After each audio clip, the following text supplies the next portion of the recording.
దేవుడి నామానికి స్తోత్రములు. ఉదయకాల సమయంలో మీ అందరికీ కూడా నా హృదయపూర్వకమైనటువంటి వందనాలు తెలియజేస్తున్నానండి. ఈ దినము దేవుడు మీతో మాట్లాడుతున్నటువంటి మాట ఇర్మియా గ్రంథం 8వ అధ్యాయం 6వ వచనంలో వాక్యం సెలవిస్తూ ఉంది. ప్రతివాడు తనకిష్టమైన మార్గమును తిరుగుచున్నాడు. ప్రతి ఒక్కరు కూడా తనకిష్టమైనటువంటి మార్గములో వారు తిరుగుచున్నారట దేవుని బిడ్డలారా.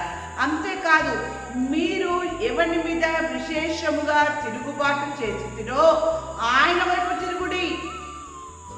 మీకు ఇష్టమైనటువంటి మార్గములకు మీరు తిరుగుతున్నారు, బాగానే ఉంది. కానీ మరి ఎవరి మీద మీరు విశేషంగా తిరుగుబాటు చేసిరో ఆయన వైపు మీరు తిరగండి అని చెప్పేసి వాక్యం సెలవిస్తూ ఉంది. ఎందుకు ఆ రీతిగా మీరు ఎవరినైతే విశేషముగా తిరుగుబాటు చేసిరో ఆయన వైపు తిరుగుడి, అనగా దేవుని వైపు తిరుగుడి అని చెప్పేసి వాక్యం సెలవిస్తూ ఉంది. ఎందుకు ఆయన వైపు తిరగమంటున్నారు అంటే, వాక్యం దేవుని బిడ్డలారా, పేతురు రాసిన మొదటి పత్రిక 5వ అధ్యాయము 8వ వచనంలో వాక్యం ఈ రీతిగా ఉంది.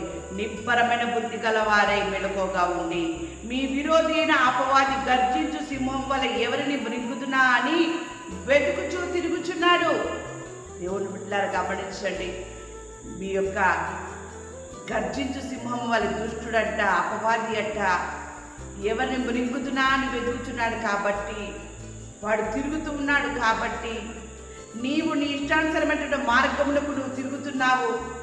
దేవుని వైపు తిరగకుండా, దేవుని మాటను నిర్లక్ష్య పెట్టి దేవుని వైపు తిరగకుండా, దేవుని బిడ్డ నీ ఇష్టానుసరమైనటువంటి మార్గంలో నువ్వు తిరుగుతున్నావు. కాబట్టి ఇక్కడ దేవుడు నీతో మాట్లాడుతున్నాడు. నీ విరోధి అయిన అపవాది కూడా అది గర్జించు సింహము వలె అది వెతుకుచూ తిరుగుచూ ఉన్న దేవుని బిడ్డలారా.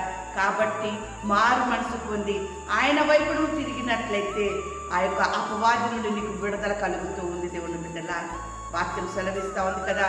విలాప వాక్యములు 3వ అధ్యాయము 40వ వచనంలో, మన మార్గములను పరిశోధించి తెలుసుకొని మనము యెహోవా తట్టు తిరుగుదాము.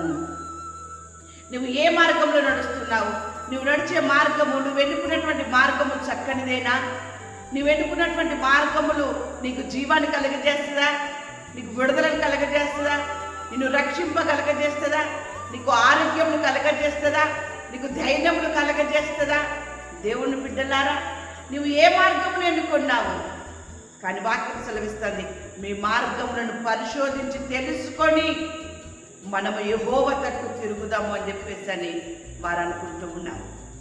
నీ ఇష్టానుసరమైన మార్గంలో నువ్వు నడుస్తున్నావు, కానీ తుదకు అది మరణానికి దారితీస్తుంది. దాన్ని గ్రహించి మారు మనసు పొంది నువ్వు దేవుని తట్టు నువ్వు తిరిగినట్లయితే దేవుని బిడ్డలారా, నీకు నీ కుటుంబానికి క్షేమము. దేవుని బిడ్డలారా, నీ స్వబుద్ధిని ఆధారం చేసుకోనకుండా నువ్వు దేవుని వైపు తిరిగినట్లయితే పూర్ణ హృదయంతో, పూర్ణ ఆత్మతో, పూర్ణ మనసుతో నువ్వు దేవుని తట్టు తిరిగినప్పుడు ఆయన నీ తట్టు తిరుగుతాడు, ఆయన నీతో ఉంటాడు. దేవుని బిడ్డలారా, అంతేకాదు మాట్లాడుతున్నటువంటి మాట యెహెజ్కేలు గ్రంథము 21వ అధ్యాయం 16వ వచనంలో కూడా వాక్యం ఈ రీతిగా ఉంది. ఖడ్గమా సిద్ధపడి ఉండుము, కుడివైపు చూడుము, ఎడమవైపు తిరుగుము, ఎక్కడ నీకు పని ఉండునో అక్కడికి తిరుగుము. దేవుని బిడ్డలారా, దేవుడు చెప్తున్నాడు, తన ఖడ్గముతో చెప్తున్నాడు, ఎక్కడ పని ఉంటుందో అక్కడికి నీవు తిరుగుము అని చెప్పేసి అంటున్నాడు. ఎందుకో తెలుసా? అపవాది అని సాతానుగాడు గర్జించు సింహము వలె వెతుకుచు ఎవరిని మృంగుతున్నామా అని తిరుగుతున్నాడు. దేవుని బిడ్డలారా, నీ మార్గము నీకు మంచి ఉండొచ్చు, నీ మార్గం నీకు చక్కగా కనబడచ్చు, కానీ తుదకది మరణానికి దారితీస్తుంది. ఆ అపవాది చేతిలో పడకుండా దేవుని యొక్క చేతిలో నువ్వు పడినట్లయితే నీ జీవితంలో మేలును చూస్తావు. వాక్యం ఈ రీతిగా ఉంది, నా కుమారులారా, తనకు పరిచారకులయ్యుండి ధూపము వేయుచుటకును, తన సన్నిధిని నిలుచుటకును, తనకు పరిచర్య చేయుటకును యెహోవా మిమ్మును ఏర్పరచుకునేను గనక మీరు అశ్రద్ధ చేయకుడి. దేవుని పనిని అశ్రద్ధ చేయకండి. దేవుని బిడ్డలారా, దేవుని వైపు తిరగండి. మీ ఇష్టానుసరమైనటువంటి తిరుగులు మానుకొని దేవుని వైపు తిరిగినప్పుడు దేవుడు మీ జీవితంలో చేసేటటువంటి గొప్ప కార్యము ఏంటిదంటే, దేవుని బిడ్డలారా, సామెతల గ్రంథము 1వ అధ్యాయము 23వ వచనంలో వాక్యం ఈ రీతిగా ఉంది. నా గద్దింపుడు మీరు తిరుగుడి, ఆలకించుడి, నా ఆత్మను మీ మీద కుమ్మరించుదును, నా ఉపదేశమును మీకు తెలిపెదను. దేవుని వైపు, దేవుని మాటను విని, దేవుని గద్దింపును విని ఆయన వైపు మీరు తిరిగినప్పుడు ఆత్మని మీ పైన కుమ్మరిస్తాడట.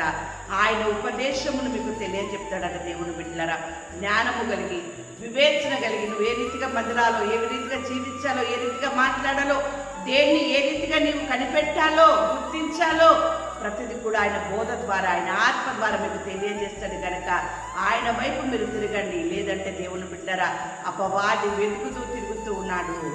అపవాది చివరికి అగ్నిగుండంలో పడవేయాల్సిందే. దేవుని బిడ్డలారా, వాడు అగ్నిగుండంలో పడేదే కాకుండా మిమ్మల్ని కూడా అగ్నిగుండంలోనికి తీసుకొని వెళ్ళాలి అని చెప్పేసి అని ఆయన వెతుకుతూ తిరుగుతూ ఉన్నాడు. సమయం లేదు కనుక సమయం ఉండగానే సమయం సద్వినియోగం చేసుకొని ఆయన వైపు తిరిగినట్లయితే ఆయన ఆత్మని మీ పైన కుమ్మరించేటటువంటి స్థితిలో మీరు ఉంటారు. దేవుని బిడ్డలారా, ఆయన ఆత్మని మీ పైన కూడా కుమ్మరించి ఆయన బిడ్డలుగా మిమ్మల్ని, మీ కుటుంబాన్ని ఆయన